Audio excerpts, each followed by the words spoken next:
What's going on, Lakers fans, and welcome in to episode 53 of the LakeShow Flow. I am your host, Gio, as the Lakers defeat the Kings 127 to 120 behind Austin Reaves' 51-point performance.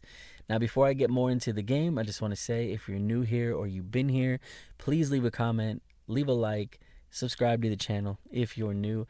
We appreciate all of you. So, Austin Reaves, no LeBron, no Luka, no problem.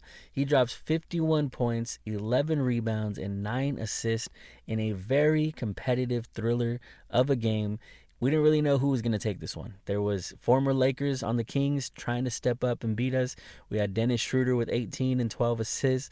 We had Russell Westbrook off the bench with 18, 6 and 6, and Malik Monk with 15 points on the Kings. They all gave it their all, especially DeMar DeRozan as well. He wasn't a former Laker, so I didn't mention him. But either way, 21.6 rebounds for that man. The one glaring factor here, besides Austin Reaves, we'll get into the 51-point performance, but Domantas Sabonis only had 10 points. He did have 14 boards, but he had 10 points, and guess what? DeAndre Ayton really stepped up today. 22 points with 15 rebounds. I was talking about how he was getting out-rebounded by Luka, right? And maybe it just took Luka being off the floor for him to start grabbing boards. Like, I'm the only one that could do this right now. I mean, Austin Reaves still had 11, though. But as I said, DeAndre Ayton really held Sabonis in check. He really played aggressive. He was really aggressive on offense as well. And it really showed. He made 10 shots today, like only second behind Reaves, who made 12. So, as I'm saying, like, everybody's stepping up here. It's good to see. But let's talk about the man of the hour. Austin Reaves, who gets criticized to just the craziest degree. People want him traded. People don't think him and Luka are compatible in the backcourt. And don't get me wrong, I've had my own questions regarding the backcourt defense. I've had questions regarding things like this. Make me really see that, like, Reaves does have to suppress himself a lot playing behind Luka, playing behind LeBron. But I think he doesn't have a problem with it because I think he said dropping all these points in another city, winning in another city, it doesn't mean as much as doing it in an important atmosphere like LA, like the Lakers, the franchise that holds so much weight. And it's just crazy. He doesn't look like a deer in the spotlight. Like, he shines. Like, he's the star. He's the one shining, actually, you know? Like, you try to put the spotlight on him and he outshines that. So that's the beautiful thing about Austin Reaves, just not being afraid of the moment. And we've had plenty of moments like this. Austin Reaves has always performed very well when we don't have LeBron or AD. But even in there's 3 games without Luka and LeBron since the Luka trade. And tonight he dropped 51, 11 and 9. He had a game where he dropped 37, 8 and 13, and another game where he dropped 45, 7 and 7. These games just show you, like I said, he does have to hold himself back. But he doesn't shy away from playing that third, basically the third option, right? But you can argue, I mean, when LeBron comes back, if Reaves can stay healthy, him and Luka could be the 1-2 punch, with LeBron being able to just be ready for the clutch moments. Because LeBron can go on these crazy runs at the end of games where he just really can light a fire under his own ass and just go crazy. So I wouldn't mind if we got Luka and Reaves just really carrying the load, and then LeBron just can close out games. If LeBron could be, at this point in his career, just an aggressive closer, just imagine the moments that we could have. Imagine how far this team can go when you have one of the greatest of all time closing the games out after Reaves and Luka set it all up, right? But as I said, in this game alone, I mean, Reaves is the star of the night. We don't know how long Luka's going to miss exactly. They said at least a week. I think it makes sense. I mean, you want Luka. He got injured in game 2. You want him for game 62. You want him for game 82, or hopefully you got a good enough seed where he doesn't even have to play game 82. But that's what I mean. You want him for round 2 of the playoffs. So I'm not really too worried. I mean, he just came off a 49-point game where he's talking about how he feels so good, and I believe that. And I think it's all precautionary. You got to save him from himself. You got to say, hey, we're going to need you later. We need you to take the week off. Give that finger some time to heal up, because it is going to affect him, even if it's on his left hand. So I don't disagree with holding Luka out, but I didn't even know going into the game that Luka was gonna miss this game or even a week. I was up in the Sequoias. My brother came to visit, and we went out there. But I came back, and I was just in time to watch the game, and I didn't even realize, like, oh shit, like Luka's gonna miss a week. And like I said, it hits you. But then getting a performance like this, it's like, okay, maybe we'll be a little bit okay. It's nice because Jackson Hayes was not stepping up to this degree that DeAndre Ayton did. This is great to see from Ayton because the story and everything's going to be about Reaves, and we'll continue to give him flowers as I keep talking about the game. But DeAndre Ayton, under this spotlight as well, could have shrunk. He's going against one of the better big men in the league, and this just gives me encouragement knowing that, okay, he did this against Sabonis. I consider Sabonis like diet Luka, okay? Maybe extremely diet. I don't know. Great value. However you want to say it. I'm not saying that he's as good as Luka. He's definitely a couple tiers lower, maybe just one tier, maybe two. But Luka's, I mean, why did I say Luka? Did I say Luka? I meant Jokic, okay? I meant he's a diet Jokic. I don't know if I said that the first time, but I went to Luka for some reason. You see, I got Luka on my mind. I just want him to be back. But the point is, I consider Sabonis a few tiers lower than Jokic, and Jokic plays a similar style. He's bigger, he's beefier, he can really get into you. But DeAndre Ayton, if he can do this against someone like Sabonis and at least show some competitiveness, he had a lot of great contests on him. He was aggressive on the boards, didn't allow him to get too many offensive boards, or at least it didn't seem like it. But this is what we need from someone like DeAndre Ayton. And this is the difference, as I was saying. When we didn't have Luka and LeBron last year, who was really going to step up? If we didn't have Reaves, outside of Reaves, who's stepping up? And we have a guy who can score, and you saw that with DeAndre Ayton. He's got to take a step back even further than Austin Reaves being like a fourth option on this team, arguably fifth with Rui in the lineup. So it was just great to see. You want to see someone step up. You want to see this team have depth, and that's the beautiful thing about what we have this year. People clowned on the Lakers for not making the craziest moves. We got Ayton, we got LaRavia, we got Smart, but like they thought we needed more. They thought we needed a whole superstar. And who knows, we could still make a move for at least an all-star caliber talent. You know, I keep mentioning Andrew Wiggins, who I think could still fit this team really good. But Rui has stepped up at least offensively. So another man who stepped up in this game is Rui. And he's still not grabbing boards the way I would like him to grab boards, but he only had 3 today. But he had 18 points stepping up, very efficient, 7 of 10 from the field. And that's what you like to see. And then Marcus Smart being in the starting lineup, he actually was able to score a little bit too. 11 points with 5 assists, and he's just always on every play, getting after it, especially on defense. And I think it really lights a fire. And I said this last time, on everybody, whether it's on the court or people coming in the game with him in the second unit usually. But I just feel like he really locks in and brings out a lot in the team. Defensively, obviously you see he can score. He's pretty good at some little floaters finishing around the rim. He's just a gritty player, and I love Marcus Smart for this team. But this is the difference. And I mentioned a name like Jake LaRavia. He actually played really well too off the bench. 11.6 rebounds, 5 assists, just a versatile scorer. We saw Vando drop 9 points and 5 rebounds. This team does have depth. This team can make a run, a serious run, as long as people stay healthy, as long as our stars stay healthy and take us where we need to go. We have the supporting cast, and you don't always need a whole freaking God squad, right? I don't even think the CBA really allows for that anymore. So you need these type of players. Like in the playoffs, what did we see last year? We saw players like TJ McConnell make a difference. We saw players like Alex Caruso.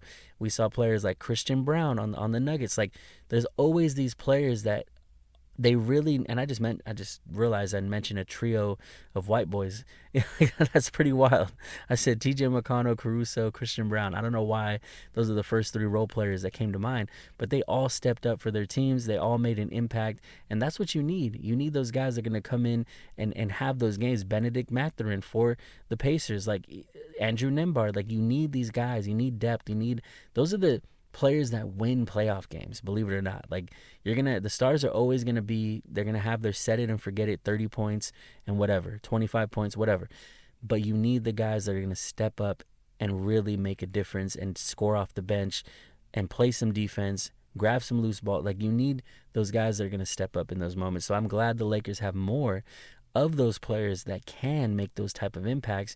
And you saw it in this game. And they have enough players apparently to win games without their 2 best players. So Obviously, this was a gritty performance from Austin Reaves, dropping 51 in a competitive game. We play a back-to-back. They play against the Trailblazers, basically the whole, like 24 hours later or less. So it's going to make a difference tomorrow trying to see, well, actually today when I put this video up, but seeing how they play against the Trailblazers will be a big one. Because if Austin Reaves could play in the back-to-back, I didn't hear any reason why he wouldn't. We still got 8 and 2. Like, if they could play in the back-to-back and make an impact the way they did, and this will be a revenge game for DeAndre Ayton. So if they could play as good as they did in this game, or at least close to it, just keep it competitive. The defense could step up, and hopefully it's an easier matchup. But we'll see how that game goes. But as I was saying about Austin Reaves, who deserves more praise, he gets criticized. People question if he can fit with Luka. We can now argue, and it's only 3 games in, so I can't take it too far, but we could argue that we might have the best backcourt in the NBA, at least offensively, with Luka and Austin Reaves. Now, where these things really need to match up is they can't both drop 50, right, in a game, especially when LeBron comes back. But if they can both be getting 25, like if Reaves could at least get 25, and then Luka's always going to just be, I almost feel like he could average 40 if he was just shooting the most efficient of his career. He could average that. I doubt it. But if Reaves could at least get his point average to 25, and then Luka's like at 33, sky's the limit. Because then you have LeBron who comes in, who's gonna basically just be penciled in for at least 20, at least 25, maybe 28 and 8. This team could take it pretty far. And these are the kind of games you want to see won on the schedule, because you don't want to be discouraged coming out of, oh shit, we have Luka gone for a week, we have LeBron still gone for a couple of weeks. Like, you want to see, like, okay, no, this team's not going to bend, this team's not going to break. Like, I think JJ really is starting to get the team to buy in, and it's still a long season. Like I said, it's 3 games in, but I feel like JJ Redick is coaching this team up, and it's different. I feel like it's a lot different. We've had a lot of turnover in the last few years, and it feels good to know, like, okay, we got our coach, we got our star going forward, we got a rising star in Austin Reaves. So having a team that you've watched take those L's, take the lumps, you've seen them get close when they got to the Western Conference Finals and then lost to the eventual champions, the Denver Nuggets. But when you have a team that you've kind of just seen go through that, and then you see this, you see Reaves starting to really come into his own and go against the critics and really take that head on, it's just exciting. And regardless of how long Luka's out, regardless of how long LeBron's out, I really want to continue to see this momentum, because you can argue the Lakers have still a solid starting 5 even without LeBron and Luka. Obviously, I'd rather have someone like Wiggins instead of Gabe Vincent in that lineup, but Marcus Smart, Austin Reaves, DeAndre Ayton, Rui Hachimura, and Gabe Vincent, or you want to throw LaRavia in there, like, this team can win games. This team can get things done. And I feel like that's what I really want to see in the next few games without Luka. And hopefully by the time Luka's back, he just doesn't, he's going to be sitting. Hopefully he's just itching to get back on the court and start dropping 40-point games again. But we're going to see how that goes. Maybe he goes through a little stretch of being rusty, but I hope not. This is his first rest in a while, because he played, for Slovenia, for that team. So I don't know. We're going to see how he comes back. But as I said, just an encouraging sign just to see Reaves really step in. And I remember I saw a commercial where it was basically he was using all the criticism he gets, where people saying, like, he should be traded, people saying he's not worth the money. And it was just really cool, because it was basically saying, like, just let your game do the talking, basically. And he's letting his game do the talking so far. And we saw a game, like the first game of the season, where it took him a while to really get, to get hot. And he did it really, like, way too late.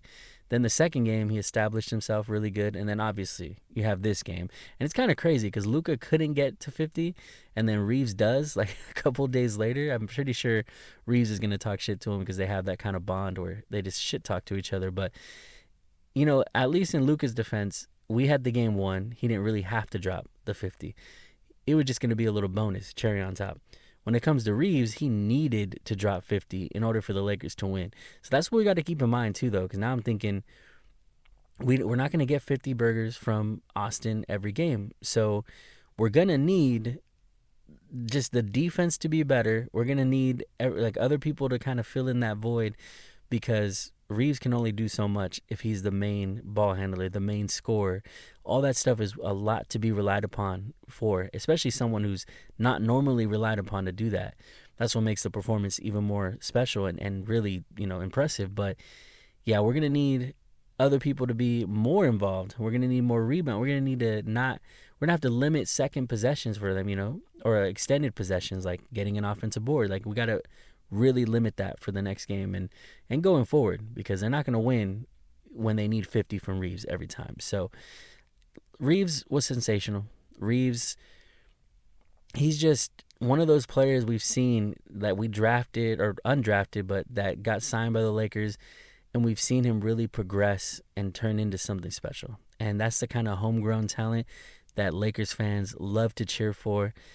And I hope he continues to be even better. He was making the best, or not the best, but I mean, he was just making better decision making than we've seen before. And that's the evolution of a player. Like, he could always pass the ball when it's an easy scenario, but he was he was getting blitzed, he was getting doubled, he was getting treated like a damn superstar because he was our number one option.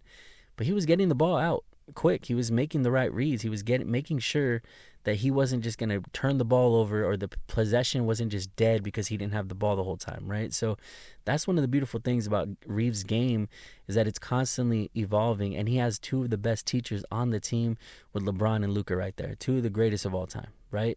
So yeah, I mean, I don't know what to expect going forward. I hope the Lakers are able to get the win against the Blazers tonight. We're going to find out. We're going to find out what this team's truly made of. If this wasn't just, just some one-off game where Ayton looks good, but then tomorrow or today he doesn't. But we will find out. It's encouraging, like I keep saying, but let's see what happens. Let's see if they can beat the Blazers. Let's see if they can get momentum. And hopefully by next week or less, if he can heal a little faster, hopefully we get Luka as soon as possible, and we get word on when LeBron is actually going to be back. So that's the main things here. Austin Reaves is special. Austin Reaves, this is a building block. Like JJ called the last game a reference point. I want Reaves to always reference this game and say, I can do this. Like, I don't have to just watch Luka do his thing. I don't have to watch LeBron do his thing. I can do my thing. And as long as I'm hitting my shots, they can't complain. And who knows? We might have games where Reaves is the top scorer. And we had that a couple times, last year. But that's all I want to see. I just want to see the depth shine. I want to see Reaves continue. I want to see Luka get healthy, LeBron get healthy, and I want this team to make a run. If we got to make moves around the edges, let's do it. If Rui's still not stepping up by the time everyone's back, let's do it. But he has so far. I can't complain. The last two games have been solid, but we'll see how it goes going forward. But as I said before, if you're new here or you've been here, please remember to like, comment, share, subscribe, all that good stuff. We appreciate each and every one of you. And that's going to do it for the Lake Show Flow. And we'll see you guys next time.